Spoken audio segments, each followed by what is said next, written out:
Kanti abantu basichazele indlela abalichithe ngazo olusuku kwikhasi lethu leWhatsApp.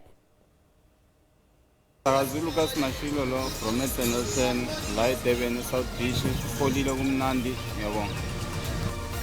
Ngamlona namhlanje ke i-Boxing Day kodwa ke sizipholele nje kuyanetha apha kasikwazi noyelwane kodwa nje ubona sishisa inyama thina ayikho into esiphole ngayo kuyanetha namhlanje. Thina la eKZN besikade sise North Beach lapho besibungaza khona usuku lwe-Boxing Day. So nje bokumnandi kakhulu sijabule nomndeni wami sibungaza lolu suku namhlanje olwe-Boxing Day eBeach yaseDurban ebizwa ngeNorth Beach. Ngiyabonga umsakazi wami. Sasi njengoba ubona sithina elethu Boxing Day sigqibe sihleli eBrand asinalwandle apha eRustenburg kasigodwe nogoduka sihleli apha nabantwana basekhaya into egcwele apha eRustenburg nje ngamadamu sihleli nje phansi komthunzi welanga kodwa ke siyityila iBoxing Day njengabanye abantu.